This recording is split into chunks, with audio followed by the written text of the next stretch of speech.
Buenas noches, amigos televidentes. Hoy miércoles, en 5 días, WhatsApp Finanza. Detrás mía, el letrero de William Wall, en la esquina en Manhattan, en Nueva York, muy cerca de la bolsa de valores conocida como Wall Street, ¿no? Está en Wall Street y ahí estamos con este emblema detrás que lo estamos usando los miércoles, más que nada, bueno, ya cuando llega uno a cierta edad para recordarse cómo se llama uno. Y precisamente yo ahí ya sé que me llamo William Wall. Hoy el tema o los temas son de corte de economía, finanzas, y vamos a tocarlo de una manera liviana, algunos temas de actualidad y que tienen impacto a nivel mundial y, por supuesto, en la República Dominicana. En el área específicamente de América Latina, sí vemos la situación muy difícil de Argentina. Argentina ha vivido una época extremadamente difícil. Argentina, que fue en la época de la Segunda Guerra Mundial y post-Segunda Guerra Mundial, la década de los 40 y comienzo de los 50, se consideraba Argentina como el granero del mundo, productor de trigo, de soya, en fin, una serie de productos, y carne en cantidad, el famoso. Y Argentina, ya a partir de ahí, en la década de los 70, con un endeudamiento elevado, con políticas económicas desafortunadas, fue en decadencia. Y como toda América Latina, que sufrió las consecuencias de un alto índice de endeudamiento con la banca internacional, la banca privada internacional, precisamente antes de desarrollarse los mercados de valores, particularmente en el continente latinoamericano, llegó a tener en ese periodo de principio de la década del 80 una hiperinflación enorme, como están sufriendo en este momento, y trataron de los países latinoamericanos, Argentina entre ellos, Brasil, de sustituir las importaciones por producción nacional. Pero no lo hicieron en base a ser competitivos, sino en base a imponer unos aranceles elevadísimos a las importaciones o prohibir las importaciones totalmente para que se creara una industria nacional que pudiera abastecer el mercado local. Desafortunadamente eso fue desastroso. De hecho, al no competir, muchos de los productos no tenían la calidad que el consumidor buscaba. Muchos fueron también productos que quedaron obsoletos. Muchas fábricas, por ejemplo, de automóviles norteamericanas y europeas producían modelos que ya habían pasado de moda hacía años en Europa y en Norteamérica y lo producían como modelo del año en esos países. En fin, todo eso afectó el desarrollo del país de una manera muy significativa. Las computadoras igual, en Argentina, en Brasil. Por consiguiente, eso pasó de moda, pero el país sufrió. Y ahora en estos últimos tiempos, en gobiernos, por ejemplo, anteriores al actual, el gobierno de los Kirchner, y la esposa, fueron populistas al estilo del de Juan Perón, y de hecho esos gobiernos tienden a crear alto endeudamiento. El país no pudo pagar su deuda, incumplió con la deuda externa, los bonos que había emitido en los mercados internacionales, de nuevo inflación, y al surgir el gobierno de Macri, ya en un rechazo abierto al gobierno anterior de Kirchner, vemos que tiene que imponer medidas muy drásticas y dramáticas que el pueblo obviamente tiende a rechazar. En estos últimos tiempos ya el país llegó a incumplir, pero a la vez ya quedó bien con los acreedores, le empezaron ya a tener un cierto grado de confianza, llegó a un acuerdo con el Fondo Monetario Internacional para recibir facilidades, préstamos de 50.000 millones de dólares para apuntalar la moneda que estaba en franca caída, el valor de la moneda argentina, y por consiguiente ya eso empezaba a reponer. Por supuesto, con posiciones contrarias de los sindicatos obreros, de todos aquellos que buscaban mantener una posición social aceptable, y aquí el gobierno se vio obligado a imponer una política de austeridad absoluta. Eso quiere decir recorte a todos los niveles, recorte en programas sociales, recorte en gastos estatales, y esto evidentemente le crea conflicto. En la actualidad hay, sin duda alguna, una crisis de confianza de los argentinos para el gobierno argentino. La moneda se ha devaluado en un 60%, lo que llamo del año, y la situación evidentemente es fuerte. También afecta la confianza de los inversionistas foráneos que el país necesita para recuperar su posición económica. También está influenciado Argentina, como otros países llamados emergentes, o sea, no se llaman desarrollados, tampoco se tienen que llamar subdesarrollados, pero son países emergentes que están en vía de desarrollo a un nivel aceptable de desarrollo. Y aquí tenemos el caso de Turquía. Turquía está pasando por momentos malísimos, también con una inflación elevada, la moneda turca, la lira, se ha devaluado también, y está teniendo dificultades. Esto está creando problemas en los mercados emergentes, en todos los mercados emergentes. Hay un elemento de contagio en estos países, desde Turquía, Argentina, Brasil es otro de ellos, la mayor economía de América Latina, está sufriendo las consecuencias también de la corrupción, caso de Brecht, corrupción a niveles estatales elevados, que ha afectado el valor de su moneda y ha creado la desconfianza de los inversores extranjeros, de los cuales estos países requieren. Por consiguiente, tenemos un continente latinoamericano en dificultades económicas, sociales y políticas. Lo tenemos en Argentina, está Brasil, está el caso ya de Venezuela, que lo hemos tocado en diferentes ocasiones, que es una situación verdaderamente insoportable. Tenemos las inquietudes en Nicaragua, tenemos también problemas, indicios de problemas económicos en Costa Rica, donde el endeudamiento externo se está saliendo de niveles aceptables. En fin, todo esto, cuando miramos el panorama de América Latina, es un panorama de preocupación. Y de hecho tampoco ayuda la posición del señor Trump. No solamente en su enfoque en los tratados de libre comercio, que él prefiere negociar en forma bilateral y no multilateral. Él considera que obtiene los resultados que él desea frente a un país solamente, y no donde se encuentra en una posición minoritaria en número frente a 4 o 5 o 3 países o 2 países más, porque está aquel refrán muy conocido de divides y conquista, ¿no? Pero en fin, la política de Estados Unidos en los últimos tiempos ha sido de cierto descuido hacia América Latina. Realmente se preocupan de la influencia que está teniendo China con préstamos y proyectos de desarrollo de infraestructura y demás, pero el hecho es que los Estados Unidos, que sí han invertido cuantiosas sumas y además de eso mantienen un tipo de ayuda social y económica, y del cual dependemos economías latinoamericanas como la dominicana del mercado de Estados Unidos, y tenemos 1,5 millones más de dominicanos residiendo también en ese país. Y tenemos unos vínculos muy estrechos, no solamente comercial, sino social y cultural.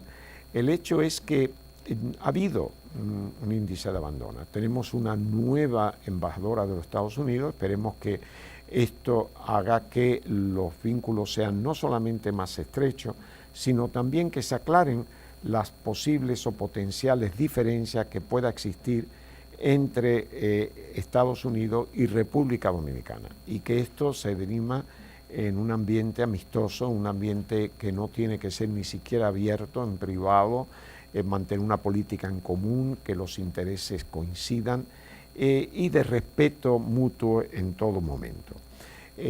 Lo que ha pasado con la economía americana es que ha crecido bárbaramente, en eso el señor Trump se echa a punto. Vamos a hacer una breve pausa y volvemos con ustedes en unos instantes.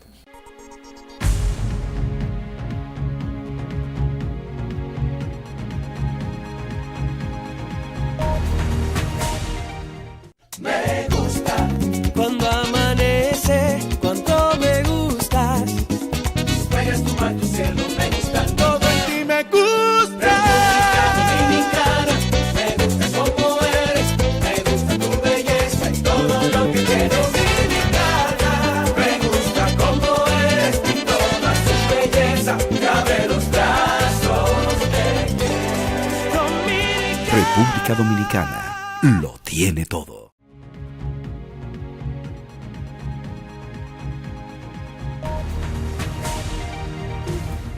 La política del señor Trump de América primero, y eso, bueno, no se le puede culpar porque todos los jefes de Estado, todos los de cualquier país, consideran que su país primero, su familia primero, en fin, eso es normal.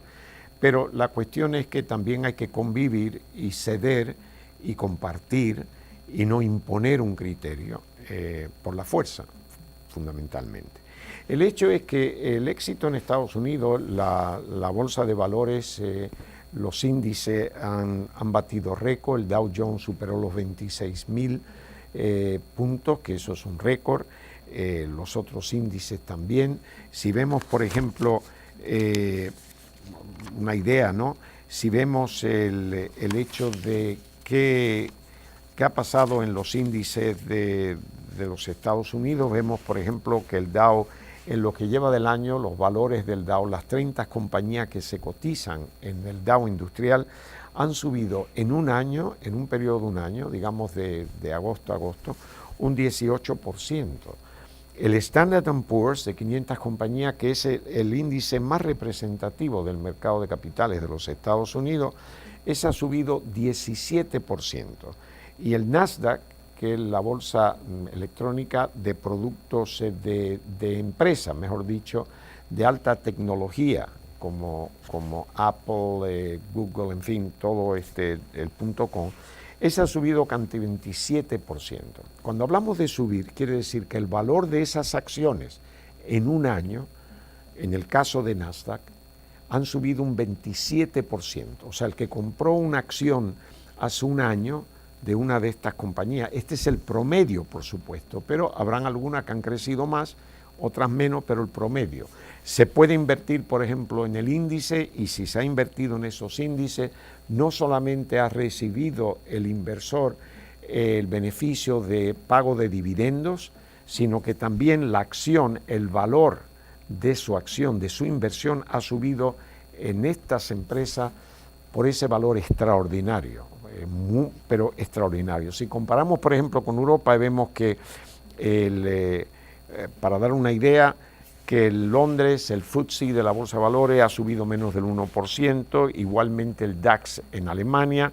El que más ha subido en Europa de los índices conocidos ha sido el CAC 40 en Francia, no llega al 5 en un año, y el IBEX 35 de España en un año ha bajado casi un 8%. Y si vamos a Asia, el Nikkei de Japón ha subido un 17%, eso es significativo, pero todavía está al nivel debajo de dos índices principales de Estados Unidos.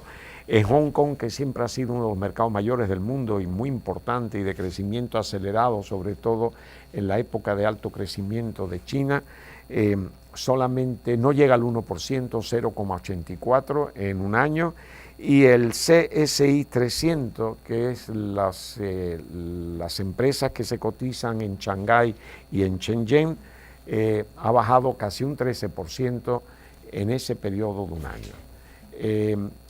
Creo que nos están haciendo señas, tenemos una pequeña pausa. Yo siempre respeto la seña, aunque a veces no le hago caso, pero en fin. Me dicen que no, que siga. Pues muchas gracias, vamos a seguir. Parece que no me queda mucho tiempo. De todas maneras, vemos una situación en Estados Unidos que favorece la política del señor Trump en cierta forma.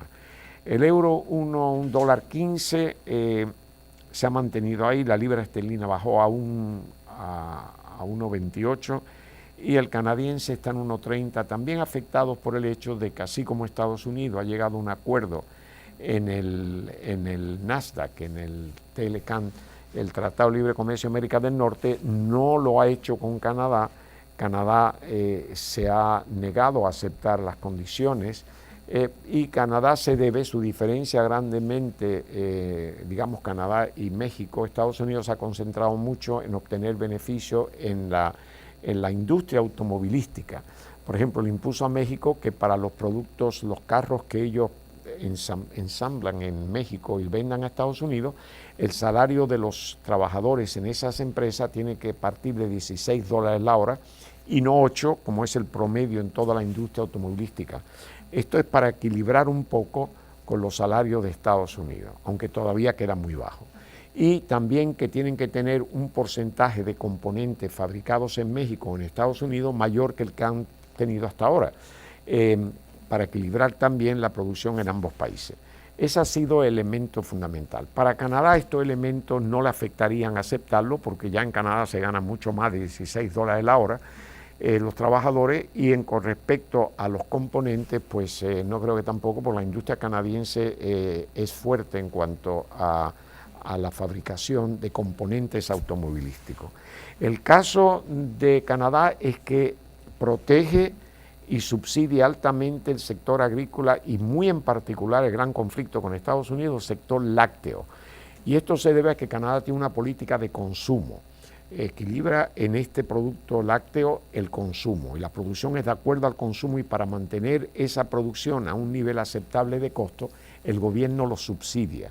Y bajo ningún concepto le interese que entren productos, por ejemplo, de Estados Unidos a precios mucho más económicos, porque entonces crea una fuerte oferta que desequilibra al productor canadiense, que en muchos casos es menor que el de Estados Unidos, considerando que la población de Canadá son 36 millones y la de Estados Unidos anda por 325. Así que simplemente por economía de escala, Canadá mantiene estos principios. Si llegarán a un acuerdo, se espera que así sea en el transcurso de esta semana o la próxima, pero Canadá está empecinado en que no va a debilitar esa base fundamental y tiene fuertes presiones de los productores canadienses. Eso en cuanto a Canadá.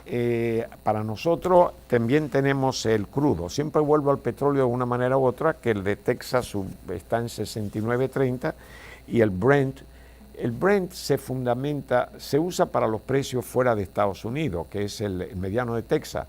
Realmente lo componen el precio de unos, si mal no recuerdo, 15 puntos de producción, campos petroleros en el Mar del Norte, pero que ya el que se usa para Europa, África y otros lugares. O sea que realmente siempre hay dos pesos de referencia, el Brent para básicamente el resto del mundo y el WTI, que es el mediano intermedio de Texas, que es para Estados Unidos. La diferencia se ha ampliado, están casi $9 entre uno y otro, el de Brent a 78. Ya empieza, a mi criterio, el impacto de las sanciones con Irán. Se anticipa que esto puede afectar entre 800.000, 900.000 barriles a 1,5 millones de barriles que saldrían del mercado. Las sanciones son muy severas porque Estados Unidos, aquellas empresas europeas o de otros países o del Medio Oriente que vendan petróleo a Irán a partir de la fecha de la sanción que entra en efecto, que es a comienzo de noviembre, evidentemente esa empresa no podrá hacer operaciones financieras en dólares norteamericanos y por supuesto mucho menos en Estados Unidos. De manera que eso a ninguna empresa le conviene por un mercado, digamos, que comprara petróleo de Irán y tiene otra fuente. Eso le va a poner presión grande que ya la estamos viendo en principio a medida que se va acercando esa fecha, porque se van recortando los embarques, y yo creo que el país tiene que estar muy atento al hecho de que los precios de los combustibles van a continuar aumentando. La semana pasada aumentó bastante, 2-3 pesos el galón en algunos casos, y yo creo que es muy posible, y no me sorprendería ver que para, digamos, principios del año, hasta que los países de la OPEP empiecen a producir y sustituir, si no en su totalidad, en parte, la falta de producción o de venta de exportaciones de Irán, considerando que hay problemas también en Libia y la situación de Venezuela, que cada día produce menos petróleo. Así es que mi noticia hoy es que yo preveo que es muy posible, y no me sorprendería, que llegamos a un petróleo que no esté muy lejano de los $100 el barril para final de año, principio del año que viene, pero definitivamente los 80, 90 es muy posible que esté ahí. Ya los 80 casi estamos en Brent, o sea que 90, 100 no me sorprendería. De todas maneras, con estas malísimas noticias, pero que tenemos que tenerla presente, vamos a hacer una pausa. Ahora me piden que hagamos la pausa y yo no me niego, porque si no, en fin, imagínense si yo antagonizo al grupo técnico. Volvemos con ustedes.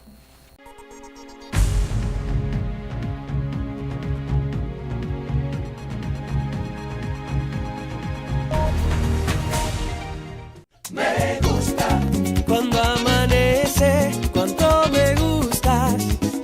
Juegas tu mar, tu cielo, me gusta todo en ti, me gusta. Dominicana, me gusta como eres, me gusta tu belleza y todo lo que tienes. Dominicana, me gusta como eres y toda su belleza, cabe los brazos de Dominicana. República Dominicana lo tiene todo.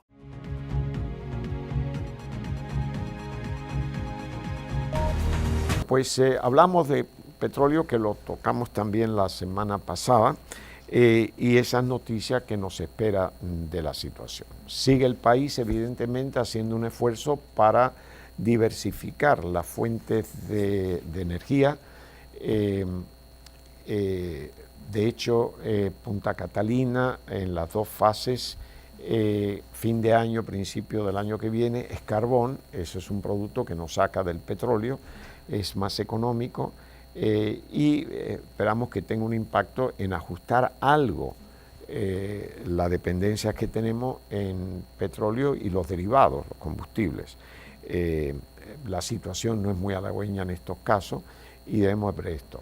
Sigue también, por otro lado, las confrontaciones en el comercio entre China y Estados Unidos. No hay perspectiva de ninguna reunión en un futuro próximo. Los Estados Unidos hablan de aumentar las tarifas en un monto de productos que llegará a unos 200.000 millones de dólares. No hay que olvidar que la balanza deficitaria de Estados Unidos con China anda por el orden de los 350.000 millones. China obviamente amenaza con hacer igual, aunque en menor cantidad, con productos de los Estados Unidos.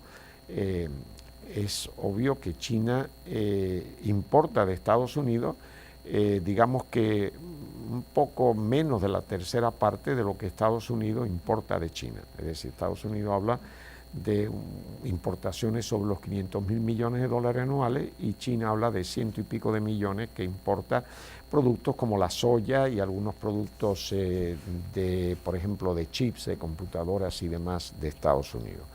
El hecho es que esto no se ha hablado mucho, eso sigue ahí en la palestra. Con Europa hay un compás de espera, sobre todo en la industria automovilística, de la cual Europa depende muchísimo. Y Estados Unidos ya había amenazado antes con imponer una serie de restricciones. Llegó al acuerdo en este pacto con México, que tiene mucho que ver con la industria automovilística, como dijimos hace poco, y le queda pues siguiente Canadá para el Tratado de América del Norte. No olvidemos tampoco que República Dominicana ya ha indicado que desea renegociar el DRCAFTA. Esto requerirá de los países, de los otros países que componen este tratado, los países centroamericanos, y ver qué es lo que realmente se quiere lograr. República Dominicana, una vez más, lo que busca, y ahí sí tiene un paralelo o coincide con Canadá, en proteger su sector aún más, desde luego, porque está muy vulnerable su sector agrícola. Se entiende que este es el país hoy en el Caribe que tiene el mayor productor en el sector agrícola, y es casi un 80% autosuficiente en alimentos, y también hay que pensar que el turismo se incrementa aceleradamente y que aquí tenemos los productos para abastecerlo, para alimentarlo, cosa que ninguna otra isla en el Caribe posee. Y eso no solamente hay que mantenerlo, sino que hay que ampliarlo, hay que desarrollarlo aún más para llevarlo a exportar más, pero para exportar más y para nosotros consumir más y ampliar la base de productos y la calidad de los productos, pues evidentemente sí queremos y deseamos negociar el DR-CAFTA. Lo que está sucediendo en las negociaciones entre Estados Unidos y Canadá, y lo hemos visto entre Estados Unidos y México, y la confrontación que ha tenido Estados Unidos con Europa y con China, debe de ser motivo de estudio para nosotros, de ir viendo qué estrategia debemos de imponer, ponernos de acuerdo con nuestros vecinos centroamericanos para tener una posición conjunta que no le va a gustar a Trump, pero que realmente debemos hacerlo, y en este caso hay que pensar que Estados Unidos se beneficia del DR-CAFTA en cuanto a República Dominicana, porque nosotros importamos mucho más de ellos que nosotros le exportamos. Así es que con esto llegamos al fin de esta entrega. Muchísimas gracias por habernos acompañado, y vuelvan con nosotros mañana cuando Mónica Gutiérrez pues lo va a deletar con otro tema en 5 días. Hasta entonces.